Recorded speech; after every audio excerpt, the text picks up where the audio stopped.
Olá, aqui é a Helga do canal Desde Espanha. O que eu trago hoje não é nada muito atual, mas, a meu ver, muito importante. Não é muito atual porque refere-se a um acontecimento que hoje completa 4 meses. E é importante por 3 motivos. Primeiro, porque está relacionado à morte de Monsenhor Williamson, que muitos dos que me acompanham conhecem, já que foi consagrado bispo em 1988 por Monsenhor Marcel Lefebvre, fundador da Fraternidade Sacerdotal São Pio X, a FSSPX. O segundo motivo pelo qual me parece importante o que trago aqui é o fato de referir-se à Santa Missa. E o terceiro motivo é que nomeia, mesmo que en passant, uma das coisas de que eu mais gostava em Monsenhor Williamson, sua crítica ao sionismo.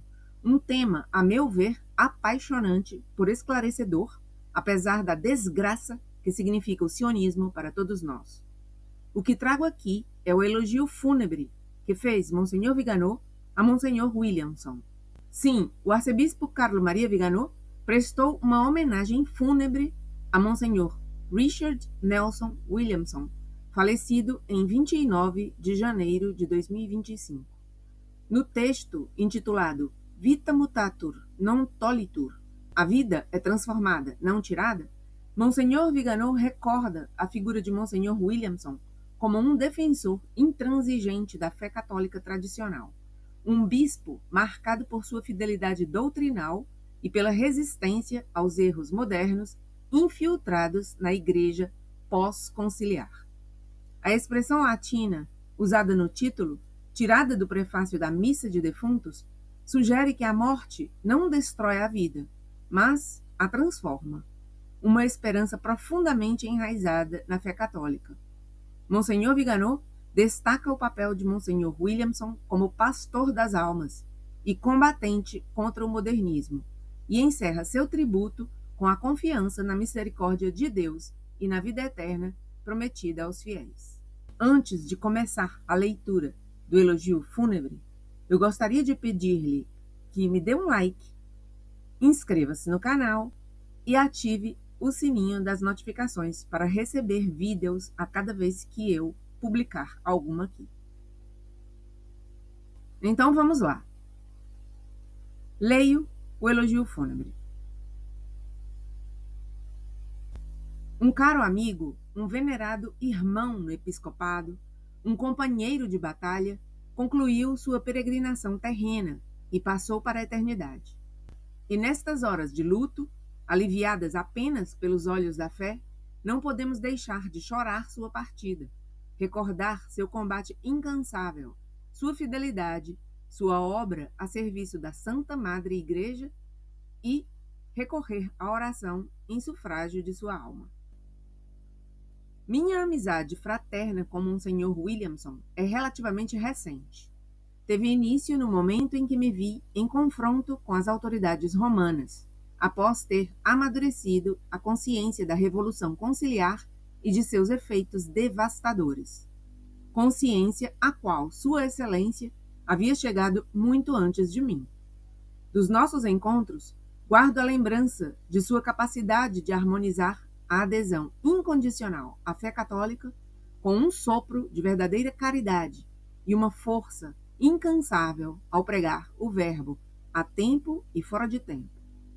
Lembro-me de seu modo humilde e afável. Como verdadeiro cavalheiro britânico, tinha um aguçado senso de humor. Sua vasta cultura não o impedia de se comportar de modo simples e modesto, mesmo na pobreza de suas vestes.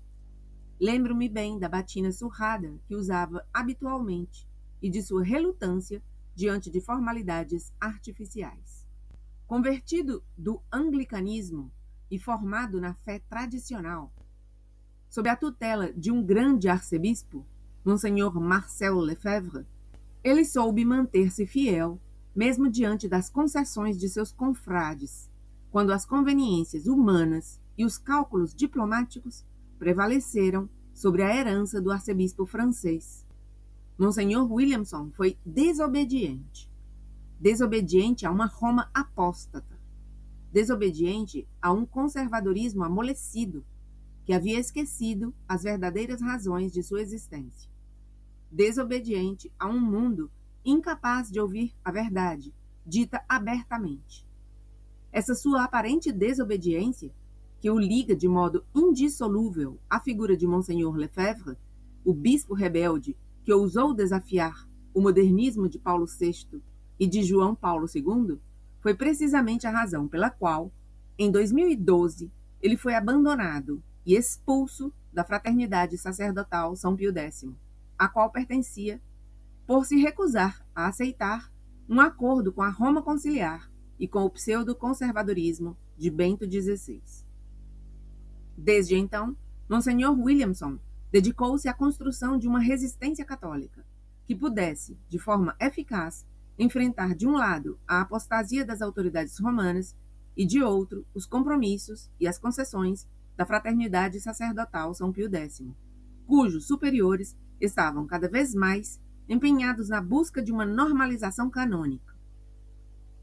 Monsenhor Williamson foi um homem livre, especialmente por não se conformar ao politicamente correto, e jamais se preocupou com a imagem que a imprensa fazia dele. Em sua lúcida visão geopolítica, antecipou muitas ideias que hoje encontram respaldo nos fatos, a começar pelo papel do sionismo no ataque à sociedade cristã.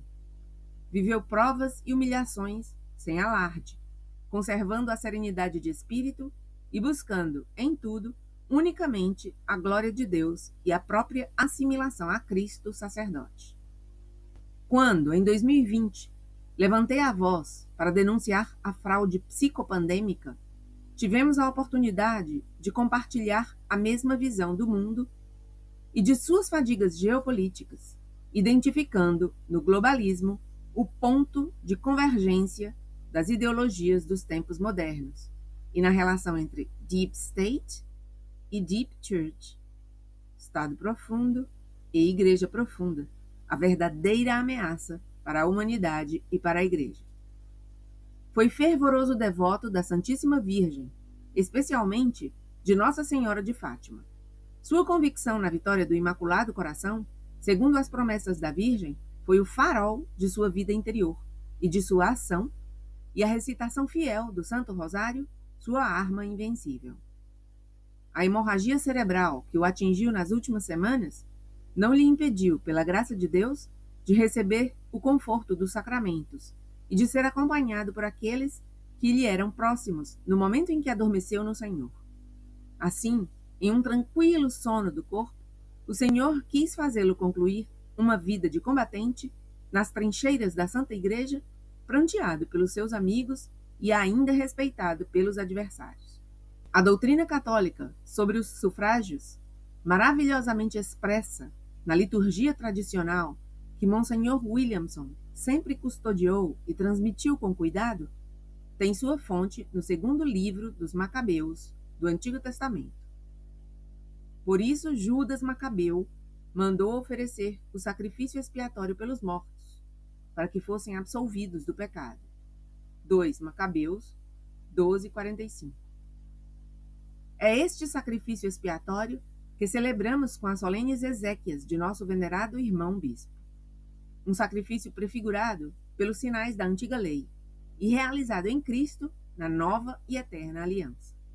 Um sacrifício que Monsenhor Williamson celebrou diariamente, na forma guardada, através dos séculos, pela Santa Igreja, pois via, com razão, nele, o cumprimento das antigas promessas e a promessa de infinitas graças para o futuro. É a Santa Missa, em última análise, aquilo que une todos os católicos, e em particular a nós, ministros de Deus, numa procissão ininterrupta que atravessa todas as regiões da terra e todos os tempos até o fim do mundo.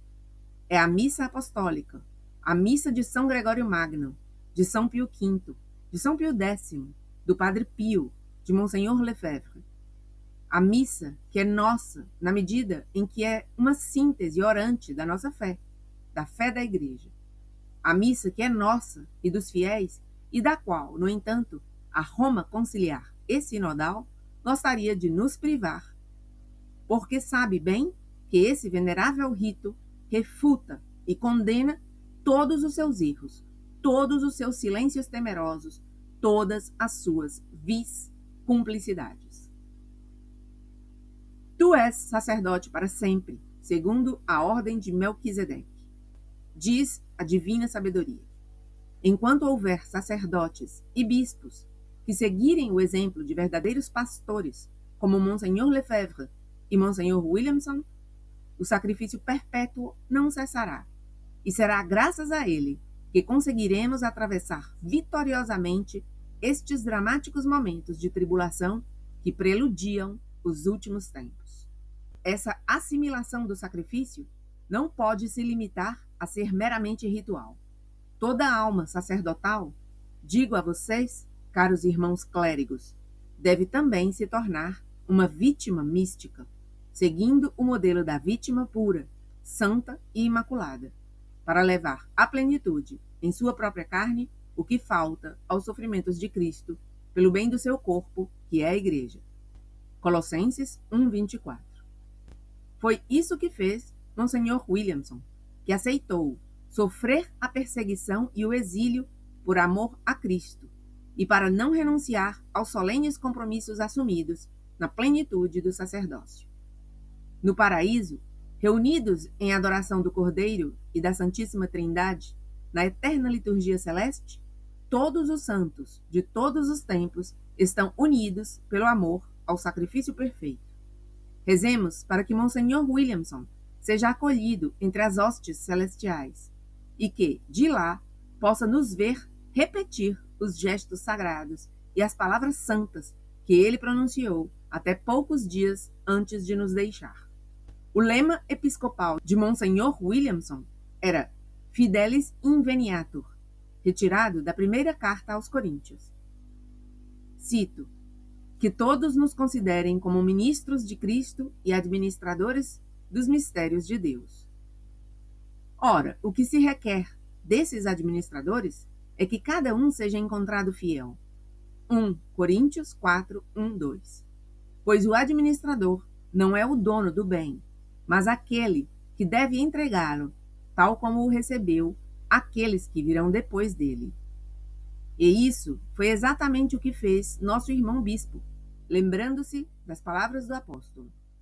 Quanto a mim, meu sangue já está para ser derramado em libação. E chegou o tempo de içar as velas. Combati o bom combate, completei a carreira, guardei a fé. Agora me resta apenas a coroa da justiça, que o Senhor, justo juiz, me dará naquele dia. E não somente a mim, mas também a todos os que aguardam com amor a sua manifestação. 2 Timóteo 4, 6 a 8. Assinado Carlo Maria Viganò, arcebispo, no dia 31 de janeiro de 2025. Se você gostou do vídeo, dê um like, inscreva-se no canal, ative o sininho das notificações e compartilhe. Também gostaria muito que você deixasse um comentário debaixo deste vídeo.